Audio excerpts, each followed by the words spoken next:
前两天呢，看到了一则新闻，说的是河北工业大学的校徽抄袭了麻省理工学院的校徽。抄袭这种事呢，其实在生活中屡见不鲜。看看这个构图，看看人物的姿势，用小约翰可汗老师的话来说，不能说是天壤之别吧，至少也是分毫不差。我们对比这两个校徽啊，一看麻省理工学院1861年，河北工业大学1903年。这个校徽呢，其实是河北工业大学前身河北省工业学院院长魏元光设计的。他在上世纪20年代于美国大学留学期间呢，非常仰慕麻省理工学院，想把河北省工业学院呢也干成中国的麻省，于是呢，怀着崇敬的心设计了河北省工业学院的校徽。我们现在看到的呢，是他设计的第一版校徽。魏院长的赤子之心可以理解啊，他也为国家做了很多贡献，他呢只是怀着致敬的心干了抄袭的事啊，至少不是恶意的抄袭，我们也不能用现在的眼光去过分苛责那个时代的人啊。当然了，也有凑热闹的啊。今天呢，我就来说一下抄袭、借鉴、致敬、模仿它们之间的区别。我先来说模仿啊，无论是绘画、设计、音乐表演，我们姑且都称之为艺术创作吧。无论是谁呢，从学习开始，模仿一定都是第一步，就像我们从小学语言一样，这是一个必不可少的过程。你在学素描的时候，你得看别人的作品吧，你得学习老师教给你的方法吧，如何造型，如何定位，怎么排线。你弹个琴，你得跟着老师一点一点学习指法吧，这些都是模仿。模仿之后的作品呢，一般都是一个习作或者是练习，你也可以照着别人的作品完全临摹一遍。但是你反过来说这是你自己创作的，那这是不是就是抄袭了啊？或者说是剽窃？那么还有人说这个校徽是借鉴，那么借鉴是什么呢？是在创作的过程中呢，你使用了别人作品里的一些元素，但是加入了自己的思考，重新组合，这个可以说是借鉴。举个例子啊，我们来看七龙珠，鸟山明就是从《西游记》里面直接取材的，孙悟空的这个名字都是直接用的，早期呢还有小八戒、牛魔王什么的。七龙珠的故事完全是用二次创作的角色重新编排的，后面甚至有了宇宙人。如果把《西游记》的元素从七龙珠里面去掉，孙悟空直接就叫卡卡罗特，小八戒、牛魔王啥的直接换一个形象，把名字改掉，它并不影响七龙珠整体的故事存在，它依然很精彩。因此呢，鸟山明这个就是借鉴，它就不是抄袭。那么我们再来看河北工业大学的这个校徽，有人说这个是致敬，那么致敬是什么？致敬是你自己已经有一套完整的东西了，在你这个完整的体系里面，你再现或者模仿一下别人之前的经典。那比如说周星驰的电影里就致敬了之前很多经典的电影镜头，那再来看《钢的琴》这个电影里面，这一段镜头呢就致敬了达芬奇的《最后的晚餐》，或者你说它恶搞也好，致敬和恶搞本质上是一样的，就是再现别人的经典。这个《最后的晚餐》的镜头呢，我之前的片子也用过啊。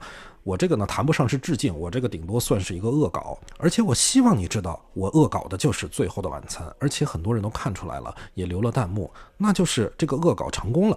这里面跟抄袭有一个最大的区别，就是致敬的片段是希望你知道我致敬的是什么，抄袭呢是你自己没有东西，必须把别人主要思考过的创作后的完整体系全都拿过来，细节上稍微变一变。抄袭呢还有一个特点，就是你抄了别人的，你不想让别人知道你是抄的。我说的是大部分啊，有的脸皮厚的他也不怕你说。应该我们把它比喻成是动画版的《速度与激情》吧。然后在这个影片里面的就赛车的这个场面是非常的刺激，从感官上会给大家有很强的一个视觉冲击力吧。可能名字很多人都很先进，跟那个什么赛车动作很接近嘛。那实际上我在这边重申一下，其实我们没有抄袭，我们这是原创的。其实那里面影片介绍都很清楚，内容也有介绍嘛，把我们的人物、卡通形象啊，都会跟他们会有不一样。看见没有？或者你不承认，那你就不是抄袭。那比如说经典的漫画《老夫子》，作者王家喜抄袭了彭帝的作品。王家喜的《老夫子》在后来确实名扬天下，甚至有人说没有王家喜谁知道彭帝呢？确实，王家喜的《老夫子》后来创作的有关香港生活的故事，那彭帝是很难涉及的。但是王家喜创作的再多，故事的灵魂老夫子是彭帝创造的。从成就上来讲呢，彭帝的老夫子远没有王家喜的火爆，但是王家喜到最后也没有直面他抄袭的这个问题。还有人这样评论啊，如果没有王泽，这个王泽是王家喜的笔名啊，也是王家喜后来儿子的名字。如果没有王泽，老夫子也就没有今天，更不会有人去想他的原创人彭地了。王泽当年抄了彭地的老夫子形象，这是事实。不过呢，或更多的思考是彭地的命运，或老夫子在内地及在海外不同的命运。为什么彭地没能将老夫子画下去？为什么王泽能把老夫子发扬光大？我不知道大家看了这段评论有什么想法啊？这也确实代表了很大一部分人的立场。那么我有一个问题，难道彭地还要感谢王家喜吗？王家喜直到去世，他也没有承认抄袭彭地的老夫子。从这个角度讲呢，那我觉得抄袭这个事是王家喜一生的污点，永远也抹不去。2018年呢，出了这样一件事，西安美术学院副教授范宇抄袭了伦敦大学的老师 Russell Cobb 的作品。那件事呢，当时闹得沸沸扬扬。这个范宇的作品呢，还获得了德国红点设计大奖。当时的评委呢，可能没有发现范宇的作品是抄袭的这也没什么奇怪的。艺术作品多如牛毛，谁能全都见过呀？但是事后有人指出来，这个范宇的作品呢，就是把 Russell Cobb 的作品的一些局部拿出来重新拼起来而已，而且几乎都是复制粘贴出来的。这个副教授呢，他仅仅是加了一点颜色，这颜色呢可以说是狗尾续貂啊。评委会一看，这还了得，这不是扇咱们德国艺术界的脸吗？立刻取消了他的奖项。西安美术学院呢得知了这个消息，也开除了这个范宇。当艺术老师这么久了，咱真不知道他怎么想的啊！这么大的比赛，抄袭这种事早晚都会被人发现呀，他还敢拿去参赛？好，那如果还有人说这是借鉴，那么你把他借鉴的东西去了，他还有什么呢？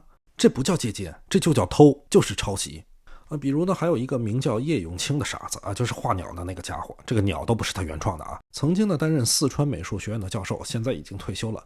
他之前呢在北京、上海、新加坡、英国、德国、美国好多地方都举办了展览。2019年呢，一个比利时的艺术家克里斯蒂安·希尔万指控叶永青持续30年不间断地抄袭自己的作品。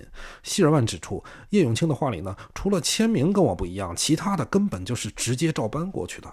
事情败露之后，四川美院郑重发表声明，对学术不端等师德问题坚决采取零容忍的态度，一经查实绝不姑息。你看看这校方的态度。但是过了一段时间呢，川美的审查结果出来了。1. 川美的调查程序需要向上级部门申请。2. 叶永青教师已经退休，校方不方便管理。3. 叶教授部分画作不是以教师身份创作的，校方调查不合适。4. 此涉嫌剽窃事件是在前任领导在职期间爆出的，现任领导已经调职，新任领导不适宜处理老领导遗留问题。5. 叶永青户口在北京，不在重庆，不方便进行调查。这措辞似乎说的理由很充分啊。叶永青已经退休，就管不了了。最后呢，是希尔万起诉了叶永青，并要求叶永青赔偿5000万元人民币。因为希尔万估算呢，光靠抄袭，叶永青就获利了5600万人民币，让他赔5000万已经是便宜他了。北京知识产权法院最终判决叶永青侵权，并赔偿希尔万500万元人民币。这钱好像是差了点哈。至于这个叶永青赔没赔钱我就不知道了应该是赔了因为他抄袭的作品呢，至少一张拍卖就卖了60万欧元。原作希尔万他说他自己的一张画才卖几千欧元。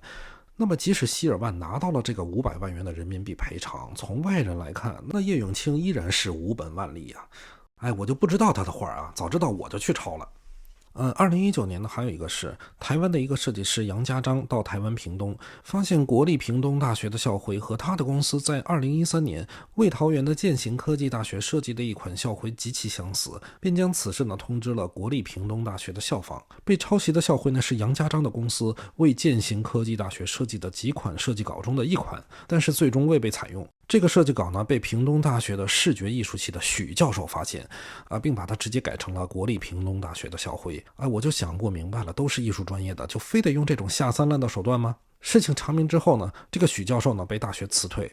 国立屏东大学呢和杨家章达成了和解，以100万元获得了杨家章教授的授权。最终呢，国立屏东大学继续使用这款校徽。另外一个事呢是老师抄学生的2023年，湖北美术学院一个名叫黄勇的美术老师抄袭了一个名为陈亮的雕塑系学生的作品。